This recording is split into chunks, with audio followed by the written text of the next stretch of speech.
What is up, guys? This is Simunation here with another video today. Today I'm going to be really comparing the difference between iRacing and the NASCAR Heat Series, really building off of the last video I did in which I discussed what we'd like to see out of NASCAR Heat 5. Today I'm going to be discussing, really what the competition looks like for the NASCAR Heat Series, and which might be better if you're planning on buying either of the two, or if you're new to the whole racing franchise, which way you should go. To start off with, I'm gonna just say both competition here, whether it be iRacing or the NASCAR Heat Series. Both of them are just absolutely great platforms to be racing on. A lot of the key differences is really revolving around if you want to be a casual racer or take it a little bit more seriously. I myself have both. I enjoy both. I'm just trying to help out as far as those of you who only want to get one of them or might not be interested in the other series. To start off with, I'm going to talk about the NASCAR Heat Series. Generally, compared to iRacing, they're going to have a lot better graphics, especially now. iRacing right now, I would compare it to maybe 2012 or 2013 NASCAR game as far as the graphics go. The NASCAR Heat Series is also going to be a little bit cheaper. Of course, most of the games come in at about $49, $50, of course, with the $49.99. And the iRacing Series is going to be a monthly subscription, usually runs around $13 a month. And then there's also a lot of extra in-game buying you do have to do to get the full experience that you would in a NASCAR Heat Series. The great thing is with the NASCAR Heat Series, once you pay that flat fee, then you really don't have to worry about it ever again unless you're interested in purchasing the season pack, the extra downloadables, if that's something you're interested in. But for today, I'm mainly just going to be covering what the base level is, if you're just trying to get most of the skins, be able to race really most of the cars in the game that you would in real life. So beyond it being cheaper and better graphics, the NASCAR Heat Series also does have a career mode, which iRacing does not. And also I would like to add that iRacing is only on the PC, whereas the NASCAR Heat Series can be played on both PC, Xbox, and PlayStation platforms. So if you have a gaming PC, you definitely have both at your capability. I myself have all three platforms, so I have the ability to choose between the three, which definitely gives great flexibility. Also, it's a lot more expensive, so it is a little bit worse in that regard. Another thing NASCAR Heat Series is a lot better at is it has a better user-friendly platform. If you're just casual, wanting to get started into it, don't really know much, watch NASCAR on the weekends type thing, or maybe you just like racing. It's really easy to jump right into a race, pick your driver on the track as well as understand the career mode and the paint garage that is available currently in NASCAR Heat 4. I did mention in the NASCAR Heat 5 video that I just did, the paint shop is going to be getting a lot better than it is in NASCAR Heat 4, so that is something to look forward to. And just a reminder, that comes out on July 7th for the limited edition and July 10th for the standard edition. So really that's about all I have for the pros on the NASCAR Heat Series. So of course there's a lot more. Feel free to leave in the comments what you feel some of the great things about the Heat Series are. I guess I just don't really have the whole perspective to cover all of them. That's just the main ones that stuck out to me. Some of the cons of the NASCAR Heat Series is you do not have any user control during cautions and pit stops. Now that might not matter to a lot of people, but if you're looking for that realistic experience where you can start to rub off some of the extra dirt and pieces of cement that might be on the tires and swerving back and forth just like you see on TV, you're going to get that out of iRacing. You do not have that control in the Heat franchise. Next thing also is going to be the damage realism of NASCAR Heat Series. Most of the damage tends to look very similar every time you run into someone or run into a wall or any of the environment, stuff like that. It's going to look almost the same. You're going to have about the same engine damage, everything like that. It's pretty predictable as far as that goes. And even when I'm playing on full damage mode, because there is two modes, you can do low or full.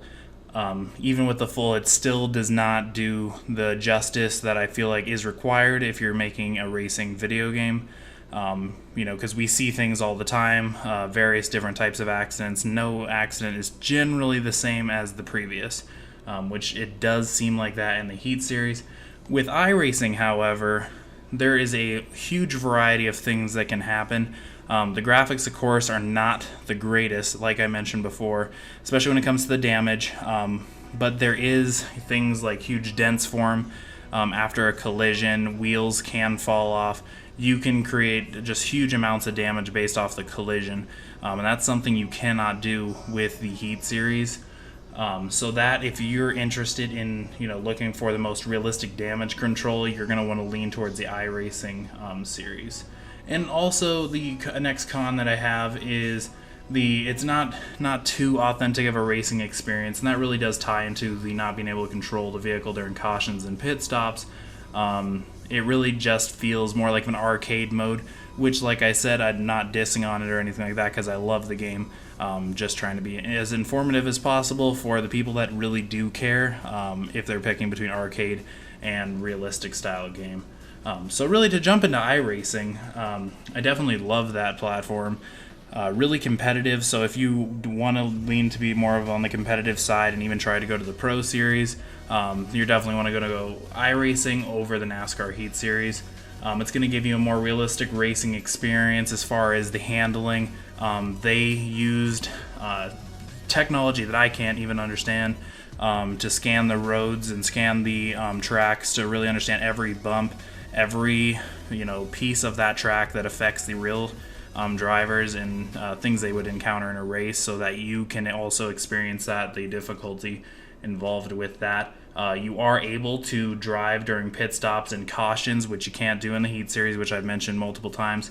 It is pretty cool, especially when you're given the green light to start your engine, to pull out of the pit stop area and do the initial caution lap right before the pace car pulls off, and you are good to go. That is pretty cool as far as being able to control that.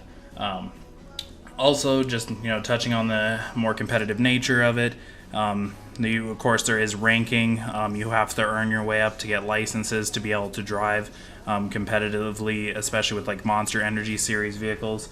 When you first start, I think the highest you can drive would be the Craftsman Truck Series.